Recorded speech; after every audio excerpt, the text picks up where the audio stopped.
ইছামতি বিধৌত শহর বসিরহাটের বুকে মাথা উঁচু করে দাঁড়িয়ে আছে এক জীবন্ত ইতিহাস, বসিরহাট শাহী মসজিদ। সময়টা ১৪৬৬ সাল। সুলতানি আমলে নির্মিত এই মসজিদ আজ আর শুধু প্রার্থনার স্থান নয়, বরং সাম্প্রদায়িক সম্প্রীতি ও মানব সেবার এক উজ্জ্বল প্রতীক। বাংলার সুলতান রুকনউদ্দিন বরবক শাহের রাজত্বকালে তার পৃষ্ঠপোষকতায় মজলিস-ই-আজম এই মসজিদ প্রতিষ্ঠা করেন। স্থাপত্যের দিক থেকেও এটি অনন্য।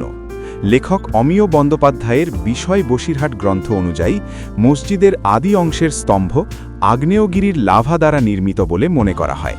মাত্র ২টি পিলারের ওপর ৬টি গম্বুজ আর ৭ ফুট ৪ ইঞ্চি চওড়া দেওয়াল। এই প্রাচীন নির্মাণ কৌশল আজও বিস্ময় জাগায়। সময়ের সঙ্গে সঙ্গে নামাজিদের সংখ্যা বাড়ায়। ২০১৯ সালের ২রা ফেব্রুয়ারি মসজিদটির আধুনিকীকরণ ও সম্প্রসারণ করা হয়।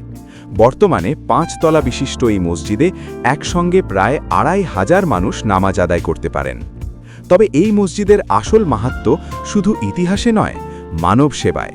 মসজিদ কর্তৃপক্ষ ধর্ম বর্ণ নির্বিশেষে সকল মানুষের পাশে দাঁড়ায়।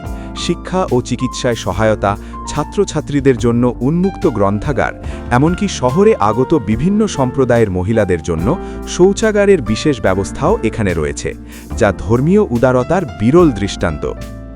আজ বসিরহাট শাহী মসজিদ শুধু একটি ধর্মীয় প্রতিষ্ঠান নয়, মানবতার মিলন কেন্দ্র। অতীতের ঐতিহ্য আর বর্তমানের উদারতার মেলবন্ধনে এই মসজিদ সত্যিই বসিরহাটের এক মহামূল্য রত্ন। আরও এমন নতুন নতুন ভিডিও দেখতে আমাদের পেজটি ফলো করুন।